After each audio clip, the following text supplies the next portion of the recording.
You are about to witness a global movement. The medical system has failed us. Pharmaceuticals are designed to make us sick, weak, dependent. Not anymore. This is the Medicine Girl podcast with renowned healing expert and registered nurse Robin Stebbins. Every week, we shine the light on new ways to heal your body from the root, ignite your inner healer, and tap into your divine wisdom. Begin to live harmoniously with your mind, body, and spirit. You are stronger than you think, braver than you realize. Now is the time to wake up and start living healthier, wealthier, and laugh out loud happier. And here we go. Hello, and welcome to the Medicine Girl podcast. It's me, your host, Robin Stebbins, and today I am with Mitch Lagadin. And you are the guy, the only guest I've had on my show who's just like, yeah, let's roll with it.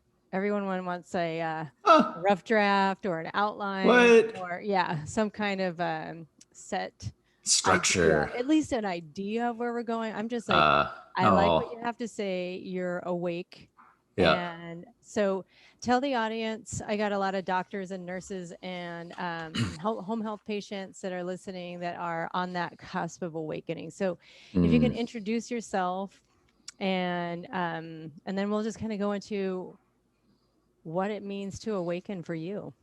Love it. Love it. Yeah. Go with the flow. Thank you so much, Robin. By the way, you nailed the last name, nailed it. Like perfect. 10 out of 10. Thank you. Not easy to do. So Mitch Lagadin is my name, and I basically am the host of a podcast, Slow Down, Man. And I guess to take you through my journey, as you say, with awakening, and I love that term, awakening. That's literally what it is. It's waking up to what's going on around us, and not even just around us, but inside of us, right? Probably even more importantly. Yes. And I think too, to just quickly differentiate for me, I don't say awakened or enlightened because it's an active process and you will never be there. There's no there. No, that's so true. You know, on an episode recently, we were talking about that. We're like, I don't think anyone's really awakened, maybe except Eckhart Tolle. He might have made it. I'm not sure. If that guy's human, maybe. Yeah. Yeah. So sorry, my I guess story of awakening is one where I was now years ago in university. Like a lot of kids, I was drinking a lot. I was eating a lot of frozen pizza. That was the main component of my diet. And and I had like this brain fog, you know what I mean? Like I just wasn't feeling good. And eventually this kind of spiraled a little bit and it became more serious in that it took the form of panic, anxiety. It took the form of just being anxious. And so I saw, a counselor and a therapist, and that helped certainly, digging into where that was coming from. But really, no word of a lie, the biggest game changer in I guess coming through that period where I just wasn't feeling good, wasn't present at all, was discovering mindfulness. And it literally came from Robin Googling how to cure anxiety. Why am I so anxious? How to cure panic attacks. And one was like, I remember reading an article. It was like, just try meditating. Mm-hmm. And I'm like, meditating, like what? Like a lot of people who have never done, delved into that world and they're just seeing it for the first time. It sounds a little woo-woo, I will admit. So I was skeptical, but I tried, and it was hard at first and it didn't go very well at first. But I did notice immediately, like, wow, I can like feel into my body. There's power in the breath. There's power in being present. I have control over what I'm experiencing, on a day-to-day basis. I'm not just like this reactive thing to what's going on in my environment. So that was my first experience. And then since then, quite honestly, it's just been steady growth, meditating, more nights than not, and, more mornings than not. And I don't even want to focus on the meditating part of it. I think the bigger part of it for me has been just throughout the day, like just being more mindful of things, just slowing down throughout the day and being more aware of how I'm reacting in certain situations, looking a little inwards, looking at strong emotions that I feel and why I'm feeling those emotions and digging into those things. And yeah, with the podcast, it kind of came out of a place of like, wow, this is helping. I'm seeing so much change in my life from this. I want to, and I see a lot of people who, are going through the same stuff that I was going through in university. And they just, the content out there, at least for dudes my age, wasn't resonating with them, wasn't hitting them. And so that's the idea with the Slow Down Man, the podcast, is to create content around awakening, mindfulness, meditation, self-development, really wellness that I love that. resonates with Well, dudes. yeah. And I really like what you said too, like meditating when, especially, on this side of the world, we're not given instructions. So we picture this yogi, wearing some kind of hemp layer. Yeah, exactly. Put lotus position, just chanting or something. And I realized for me and for a lot of people that can successfully meditate now, it's you develop your practice. You get to decide what meditation is. Yep. Whatever is bringing you into that mindfulness, into the moment. I'm present. I know what the feel of the temperature is and the smells. And I mean, it's like we get so lost from that, especially with our screens and our scrolling. Yep. And I think we get lost. And Dude, so for true. you too, like you're a young guy, like Yeah. you're pretty young. And I think that is so exciting to me. Like you don't have to wait until, I'm well over half century. So you don't have to wait. Oh, you don't look it. But it takes us a lot longer because we don't have the roadmap. So it's not like I think there's this spiritual idea that you can't actually help somebody else. Only they can help themselves. Right. And I challenge that though. I challenge that because I have literally had moments where somebody has reached out that hand in my dark hole of the abyss and shown the light, and I've gotten out of it because of that person. So what you're doing with this podcast and what you're living your life as is like, I'm a dude, I'm young, and yeah, you can meditate, and this is how, and I think you can help others see the light in their pathway a little more clearly. Yeah, that's so true. And I think a big thing I want to squash in the way that I'm going about it is that, like, you don't have to be a monk to meditate. You don't have to be a guru. You don't have to be this spiritual figure to get in touch with that. So, like, I just think there's three parts of ourselves that we have to continually look at and make sure they're in balance and in check. And that's like our body, which is, I think that one's pretty well covered. There's a lot of gyms out there. There's personal trainers. Like, everyone knows it's good to work out. And there's a million regimes and on how to do that. And as well, the food, nutrition part of that. And then there's the mind, right? And the spirit. But I think the spirit part is the part that we often maybe don't give as much love or attention. And I think it should be more of a thing where it's like you hit the gym for your spirit. You know what I mean? That's it. Yeah. And I know a lot of people that I work with, I do health coaching. Right. They're somehow, as people I grew up with in this little rural community in Nevada. But first thing they'll say to me is like, you're not going to talk about that spiritual shit. I just want to know what to eat. And I'm like, but that's about 1% of it. If I'm honest, like how to move your body and what to eat, like that's a 10-minute conversation. You already we already know. Yeah. The frozen foods and that's the covered. fast food, like that's poison. We get it. But when we start talking about the spirit, that's when things light up. And for me, and my awakening process really took hold when I considered self-love. Yes. And right when I discovered that, because again, there's no roadmap. it's like, what do I stare in the mirror and say, I love you? I'm not doing that. Right. Or what's a practice for me? It was just, what's the kindest thing I can do for myself in this moment? And it built on itself. It built on itself until it was, now I start questioning everything that goes in my body, everything I listen to, everything I consume, or who I'm allowing in my space. That's self-love. And then that bleeds over into nutrition and body movement and body flow. It's like, yeah, it's good to exercise, but you can't do something you hate and expect to get good results. Like, it could be uncomfortable, but at least there's like this, most of it you either enjoy or it lights you up in some way. Yeah. Oh, that's so true. I love that it all comes from I think, first of all, self-love is probably one of the most like cliched terms in the world. And there's like by the way, as recently as probably 5 years ago, I thought self-love meant like, watching Netflix and eating ice cream once a week or so. You know what I mean? That's what I thought it was. Yeah. No, I get that. And maybe that is what it is at some point, like at times, maybe that's what you need.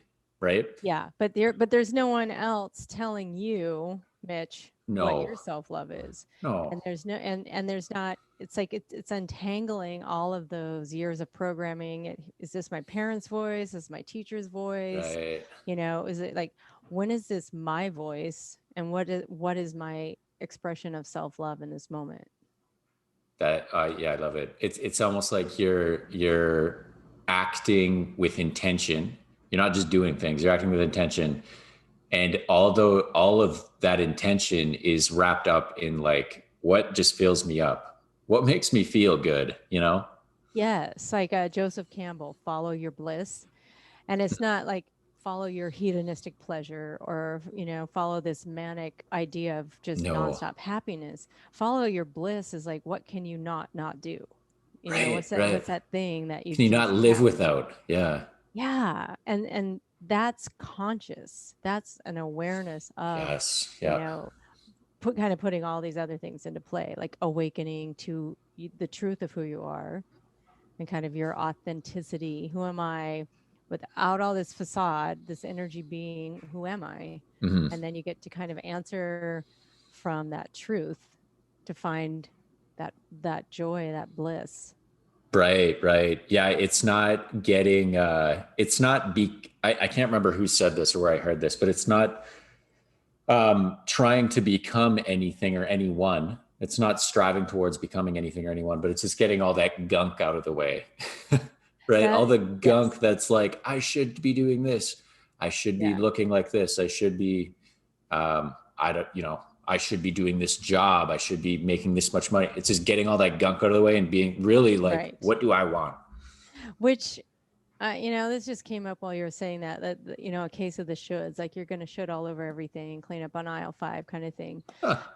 And I look at that with public school and it's kind of like there's an idea of, if you can program a infant up until the age of 7, you've basically programmed the person. Right. And so I look at, like, not to get too far out there, but it's interesting to see the motivation behind it and to see, I first and foremost never thought I would homeschool.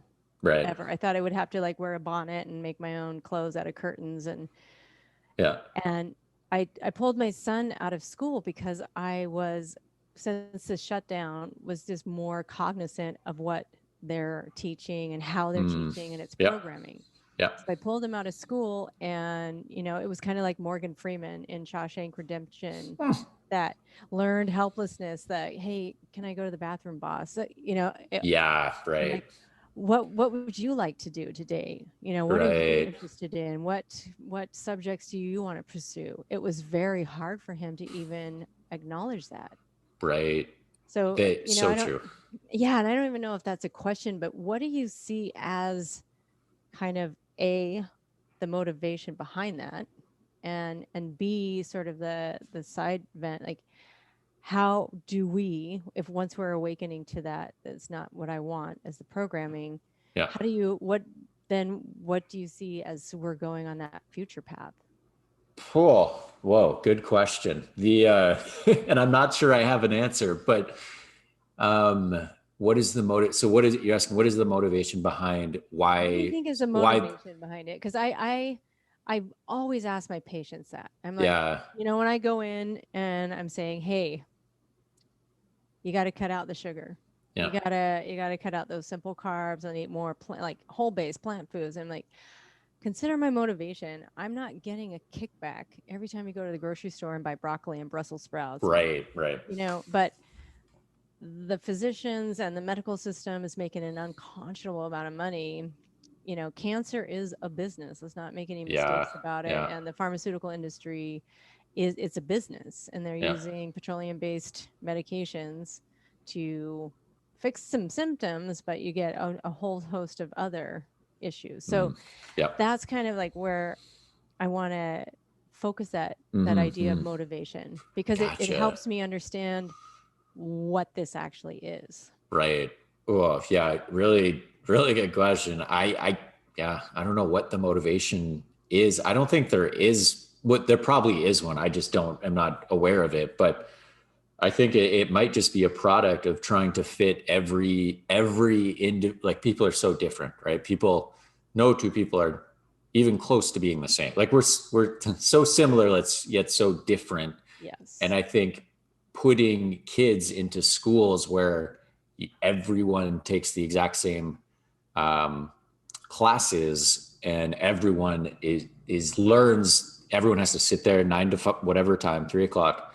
And, you get a recess, you get a lunch, whatever, but you're learning these exact same things in the exact same way. Like, I just think maybe there's not a different way to do that. I'm sure there's a better way, but maybe there has to be some type of structure, I would imagine, to the schooling system. But, yeah, I think it's like that out of a need for structure.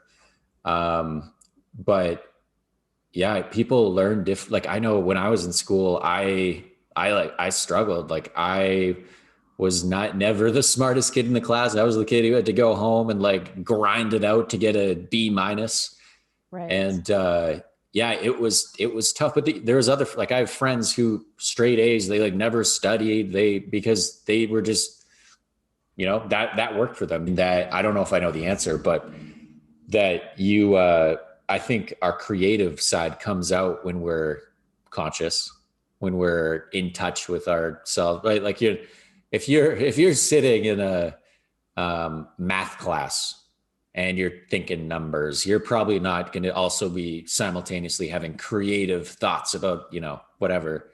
It's usually when you're feeling good, you're in this creative space, you don't have any priorities or deadlines for a couple hours, and then things just start coming to you, Yes. And I would agree that I think that in school, and thinking back, like here's an example that just comes to mind, is when I was in high school, we had our big diploma exams, like they're worth everything, right? Mm-hmm. And we had a choice. We could write an essay, structured essay, certain format, blah, blah, blah. I was like, essay, kind of boring. Or you could write a poem. And I just had this like thing come to me, and I'm like, I'm going to write it. I remember going in, I'm like, I'm going to do a poem. Everyone was preparing, like, what are you going to write about? How are you going to structure it? How many pages, like all this stuff. And I'm like, no, I'm going to do a poem. And so I go in, I'm like so excited about this. The poem was only like a page long, and the essays were like 5 pages long. So on the surface, it maybe looked like I didn't do as much work, blah, blah, blah.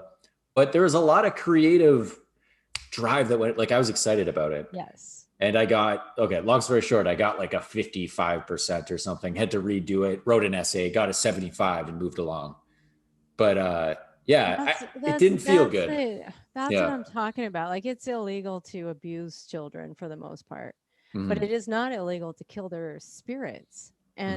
And I see that happening over and over, as art shaming and like this, that takes some courage to write a poem. Write a poem, especially in high school. High school boy, I'm gonna write a poem. Yeah, and then to have it like who can grade a poem? I You know, when know, I you know. really, really think about it, Yeah. we've got these, you know, people drunk with some kind of power over the lives of kids. And, Mm-hmm. you know, I know they have the best interest at heart, but they're in a system where we're just keeping the creativity down. And I Mm-hmm. personally, especially recently, and I'd like to hear your opinion on this. Yeah. When I am not awakened to my authentic self, and I'm not awakened to my power, Yeah. and my creativity is shut down, I feel like then I'm seeking my all of my needs externally. So I'm seeking love, I'm Ooh. seeking creativity, I'm Yeah. seeking stimulation, I'm seeking some kind of feeling of joy, and it makes me a really great consumer. Like I'm ready to Ooh. buy stuff. I'm like a Yeah. hungry Yeah. ghost, and it's never going to fill that void. Whereas if we just allowed like that idea of like every single person in here is an artist. Every single person in here is brilliant at math. We just have to find the right way to teach you. You definitely don't have the system in place for it now. Right. Right. But so I guess kind of in a roundabout way with squashing their spirits and smashing out that creativity, Yeah.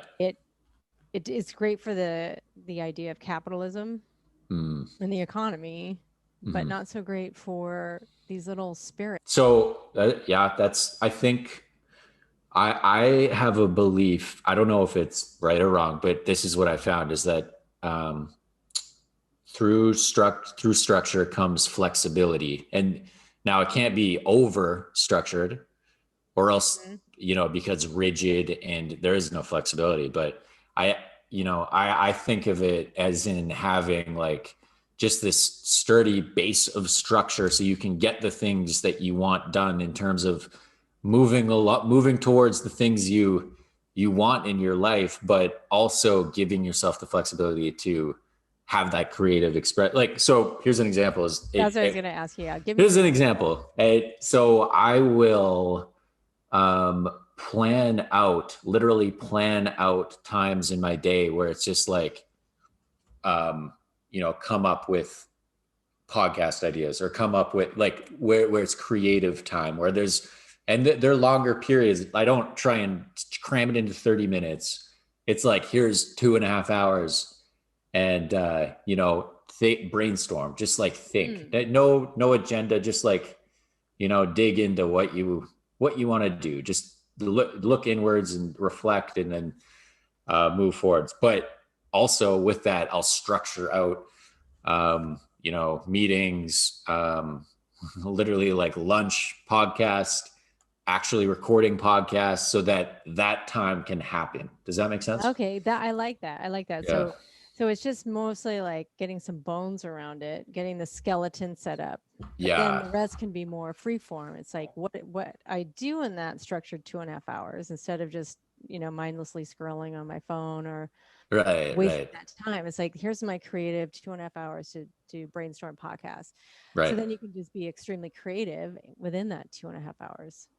Bingo. Yeah. Bingo. That's how it, yeah. I love So, that. and then that way I'm able to have both sides, right? Like the analytical thinking brain, it gets its piece, Yes. and the creative side, the soul, if you will, gets expressed a little bit as well and getting to be a little creative. So I love that. I think I'm going to start implementing that a little bit more because I'm just sort of like, just a little all over the feel good. place. Yeah. Yeah. What feels good in this moment. And I'm always very busy, but I Yeah. like that Yeah. idea of like maybe structuring a little more, see how that plays out. Hmm. Um, the next question that just keeps pounding my head right now is Mm-hmm. why awaken? Why begin that Oh, process of awakening? why awaken? That's a good question. I've never been asked that before. I can't say. But I think I don't know if there has to be a reason. You know what I mean? I don't know if there has to For be a. people like I have people that are on the fence. of whether they should go down that path, It's that like journey. the red pill or the blue pill. Right. Okay. Well, okay. I guess if you're going to look at it logically, there's a multitude of reasons why, and the science is starting to come out in terms of like what it actually does for your health. If be interested in becoming more present, more in tune with your breath, your body, developing some type of mindfulness practice, which, yeah, as we talked about, doesn't have to be sitting on a mat humming and hawing. It could be working out, could be yoga, could be walking, Hiking, sweeping. Sometimes yeah, I'll just sweeping, sweep. yeah, That doing the really, dishes is kind of meditative for me. yeah. um but yeah, there's all kind. I'm not a scientist, so I'm not going to sit here and rattle off stats or anything, but I do know that one piece of one big benefit of it is that it gets your heart rate, basically your heart rate variability. So when you are faced with stress, um, when you're faced with a stress, whatever that is, your body and your heart can get back to a resting regular heart rate quicker. And that is, from what I've read, as mentioned, not a scientist, but is the biggest measure of longevity. So if you want to live a long time and live a healthy life, then honestly, like this in my mind is a big piece of that. Yeah, I agree. And when we're talking health and wellness, I think you can't have your head down. You cannot be unconscious to who you truly are. It was George Lucas said, "We're all living in a cage. A few of us realize the door is unlocked." And I think part of Right. that is just like, for me, and the reason I started my podcast, and I've been, kind of grassroots with my patients, is that I want people to know there's a choice. I want people to know there's questions that they can ask. Yep. Um, if I show you, hey, here's your limiting beliefs, aka here's your cage, here's your jail cell, Mm-hmm. here the door is unlocked, you can leave anytime, and they decide to stay, I don't hold any like animosity or like, No. oh, No. that's too bad. And it's like, oh, I'm happy because Yeah. you knew there was a choice and this was your choice. Right. It just bothers me for people to not to be aware of that choice. That it is a choice. Yeah. Absolutely. Yes. Yeah. Why did you decide to begin that process? Was it just the pain of an unhealthy diet and Of frozen pizzas. frozen pizzas? uh, when I think back to what the motivation really was, it was just like I was feeling way happier. Mhm. Like it just made, and happier is probably not the right word. Okay, happier to me is more of a term that's used when it's like, but in relation to external things happening to us, we're happy. You know what I mean? Like I'm eating this ice cream, I'm on this beach, I'm happy. It's more like I felt more fulfilled. Like I just felt good. Like there Yeah. was no. And on a podcast a couple of months ago, I was talking to a couple of ladies, and they asked me, like, Mitch, how often do you look at your watch and go like, whoa, it's only like 2:00, and I just feel good. Like I like that there's this many hours left in the day. You know what I mean? It's like this feeling of there's no rushing to get all these things done. It's just like it just feels good. You feel like you're in the right place, and that place is being right here, right now, in your body, in tune with That yourself. Yeah, and that's kind of circles back to what we were talking about earlier, that if you are awakening to what you are in truth and your authenticity, that unlike the beach, and some people it's a margarita and whatever they've dreamed up in their mind, that's external. And so when Yeah. that runs out, Yeah. what's going to fulfill me Yeah. now? Then Whereas what? that process of awakening, like I can create that effervescent joy from within. I'm Yeah. free no matter what, no matter where you put me on the planet. Even if you put me in jail, I can still feel that freedom. That's Right. the process of awakening for me. And that no one, can ever harm the spirit No. unless I No. allow it. Yeah.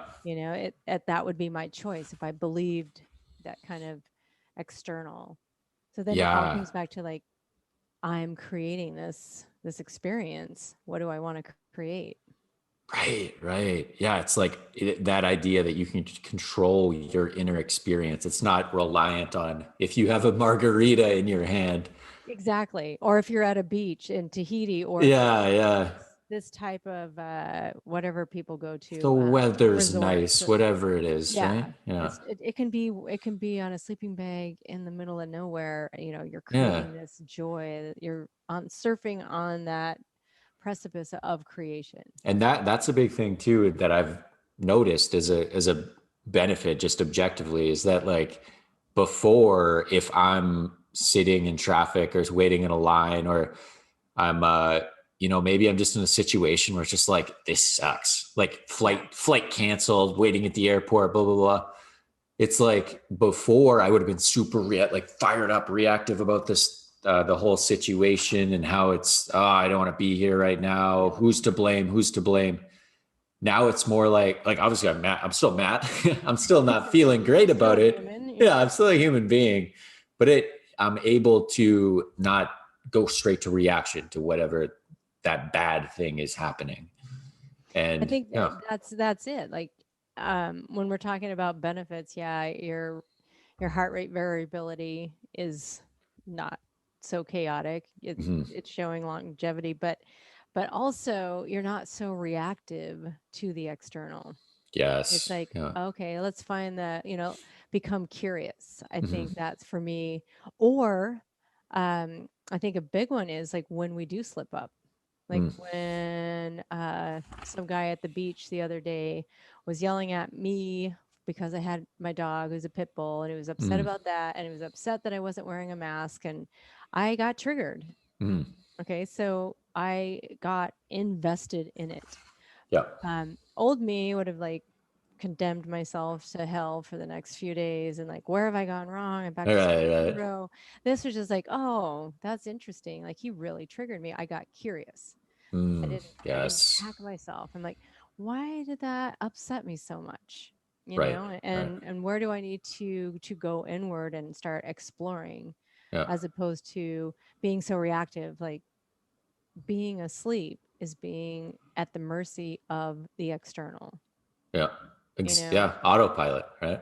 Yeah. So beyond just the health benefits, you get to choose, I guess, your experience. Kind of more like how we view the Matrix. It is seem more like a documentary now. Yeah. It is like the Matrix. Yeah. Yeah.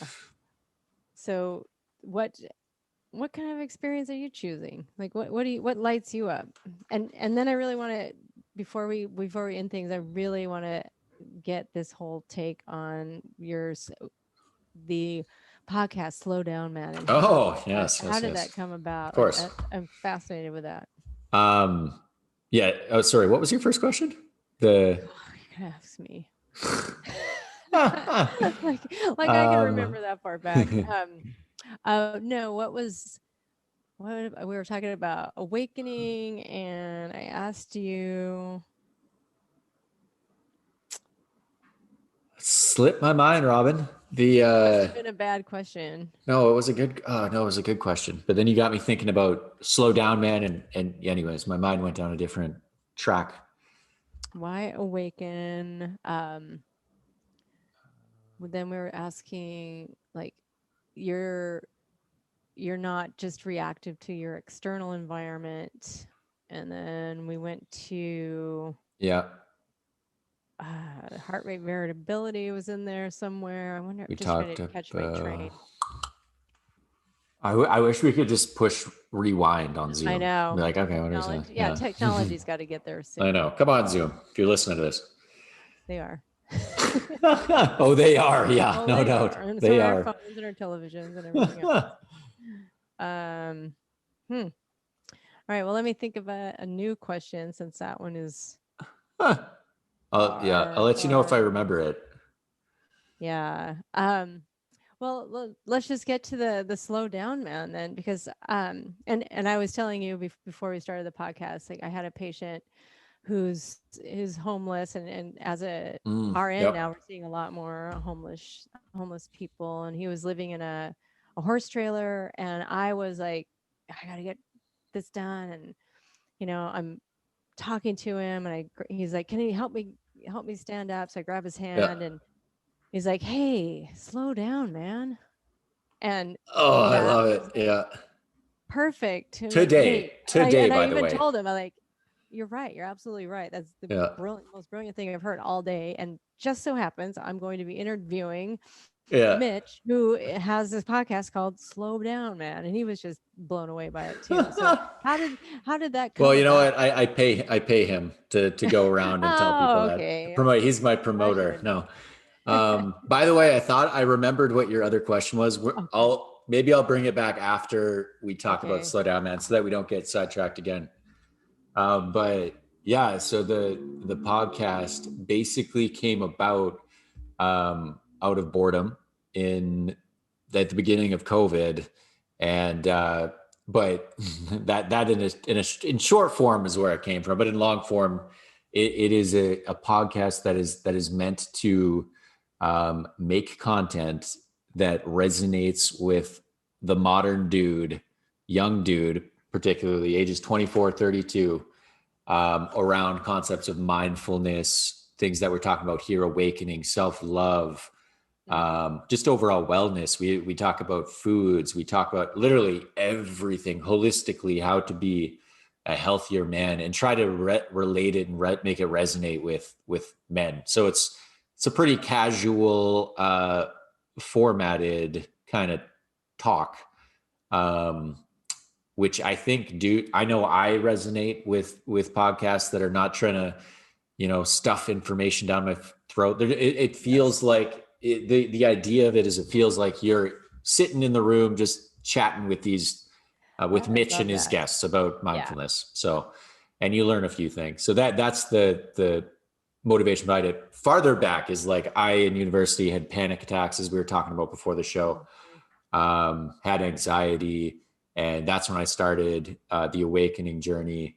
And, but I felt embarrassed almost to talk to my friends about like, hey, I tried this meditation thing, and it's like really feels good and it works. Well, it's almost like you're telling your friends, hey guys, I put a dress on, and because it's totally. Like there's not that language around it that I think men are able to express within the other. Like you guys have been very conditioned to, especially that masculine man. So you're doing a huge service for men today. And, I have a 13-year-old son, and these guys are starting to wake up a little bit more to, the variety of life, and not judging someone. But thank you, not to sidetrack you again, but thank you for doing that. I really appreciate that. Yeah. Just trying to do my piece. Yeah. But yeah. So that's the show, Slow Down, Man. So we bring on, not just dudes, ladies. Maybe we'll have you on one day, Robin. Awesome. And we dig into those concepts. So do you want me to bring up the old question? Yeah. So what was that old question? So you had asked me, and I wrote it down here so I didn't forget. What does that, because we talked about how with awakening, you can choose what your experience is, right? Yes. So that's what it was. Yes. And you asked me what is my experience that I've chosen. And I want to preface that too, because the reason I ask, and I'm so fascinated, is that I experience this universe unique to me, and no one will see it the way I do or feel it the way I do. Yes. But I'm not meant to like encapsulate that and not tell anyone, and I think that's part of like what we're so afraid to do. We really want to be seen authentically, but I'm too afraid to show you who I am authentically. So here's my facade, and here's wall after wall after wall. So that's why, especially when I heard you on your podcast, and that's why I sent you the message, like, I'd love to have you on my podcast. Yeah. Is that you speak from the heart, and I see that authenticity. And so as a younger guy, like I don't really have a lot of experience talking to guys right your age group. So I'm curious, like, how are you guys doing, and what is your experience? Like, how are you giving this universe form? Wow, what a question. Oh my goodness. I might have to take a few breaths here before I answer. My experience is one where I just want to, I'm obsessed with in the word integrity, with being I think that everything like true fulfillment comes from being as aligned as possible with your values, but which you really have to dig. I found I've really had to freaking dig deep to figure out what those are. And I'm still digging, like still a long way to go. But the closer I get to those things that I think like we talked about, that just you can't live without, like they are just so intrinsic to who you are. And there's no story around them. There's no, my dad told me to do this. There's no, the teacher told me to do this. It's like, this just feels right. You know what I mean? It's your spirit speaking. Yes. So my experience, I would say, is one in which I'm constantly trying to identify and deepen connection with my values and with what fills me up and how I feel I am to show up in the world, getting closer to that man that is supposed to be showing up in the world, that is meant to be showing up in the world.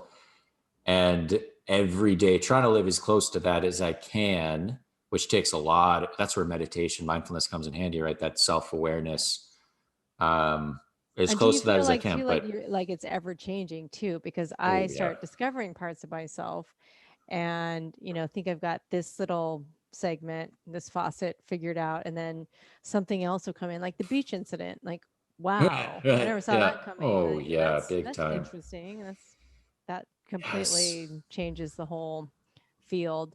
So it's almost like what we're doing right now in this conversation. It's like, let's just start talking and see where it takes us. Let it flow. Yeah, let the flow. And that's what, it sounds like you're doing with your life. Like, what are my values? And they're all constantly changing. And then, but that integrity, I think that's what too, to circle back on that brilliant idea you had, is like, get the structure down, but then add in right. That's the structure. That's the structure right there. Structure, yeah. But I'm not live in integrity, but how it presents itself is open to the universe.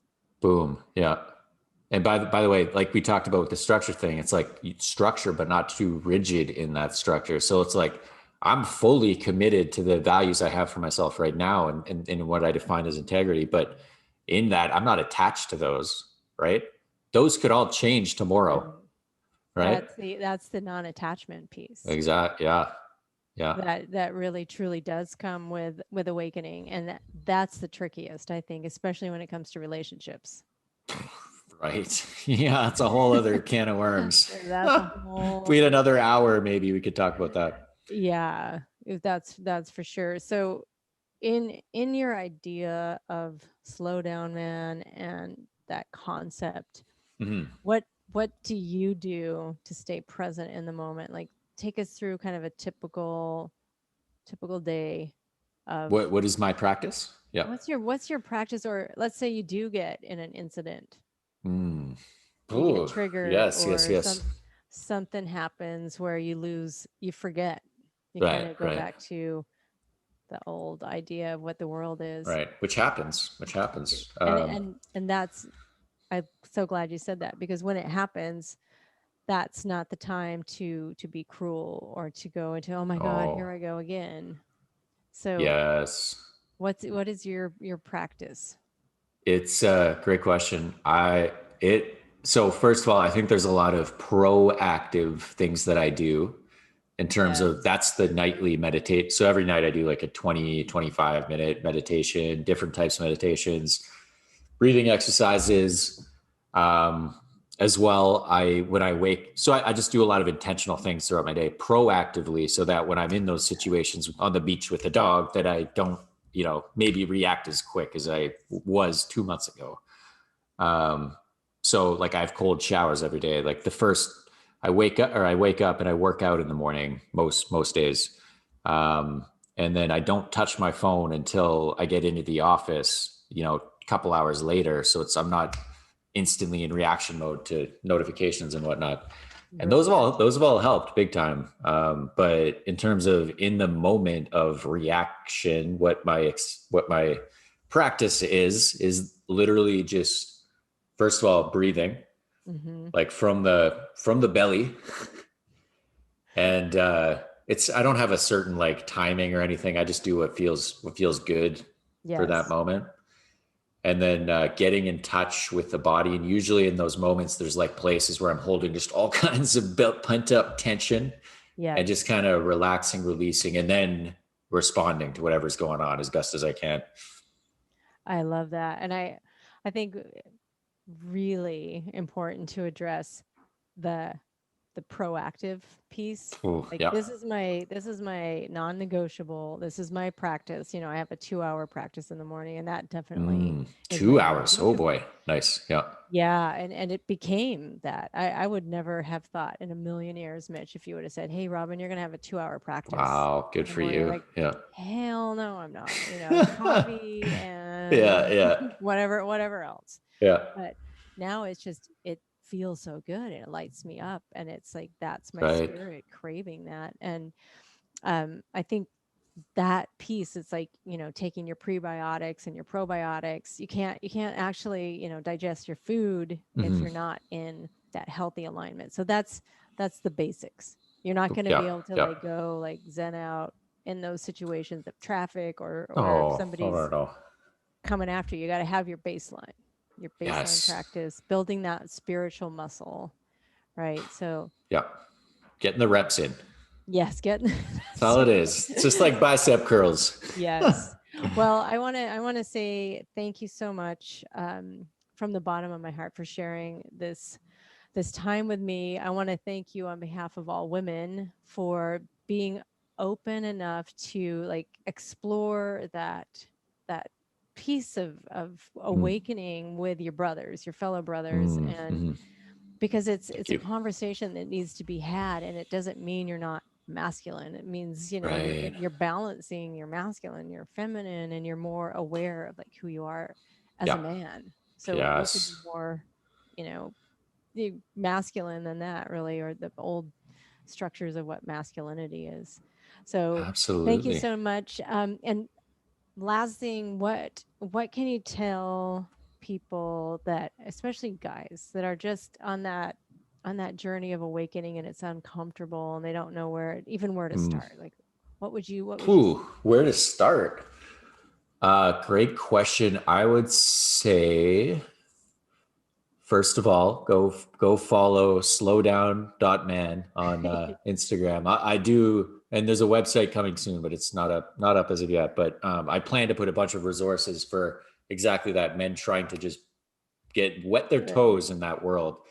And if you just want to message me as well, I can send you a whole bunch of guys who offer free guided meditation, stuff like that. If I could say a first step though, I would say just become more aware of your breath. Like literally just that. Just do that a little bit more each and every day. You don't have to meditate, but if you're in the gym, be more conscious of your breath. You're eating, be more conscious of your breath. At work, and just by doing that a little bit more each and every day, it's amazing what you will what changes you'll see. Brilliant. That's brilliant. And I love it because it's always the simplest common denominator in my mind. Like, what's the simplest thing I can do in this moment? And it's not like, I'm going to get a 2-hour practice tomorrow. No investment. Just, Just focus on that breath. And really, when it all boils down to it, that's being in the moment. Breathe in, breathe out. Feel what it feels like. Feel the temperature of it. See senses, as many senses as possible in that mix.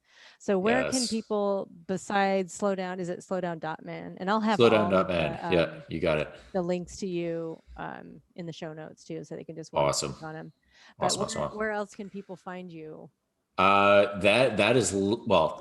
the only social that I'm on right now. As mentioned, there's a website coming, but Instagram is where I focus content. aside, stay tuned for the website. It will be slowdownman.com. Okay. It should be on the next few weeks. I don't want to promise anything quite yet, but as far as the podcast, it's on Apple Podcasts, Spotify, wherever you get those. So yeah. Awesome. Thank you so much. Thank you. This is a pleasure. Gratitude. Yeah. Yes, likewise. Thank you. Thank you, Robin. Take care, Mitch. You as well.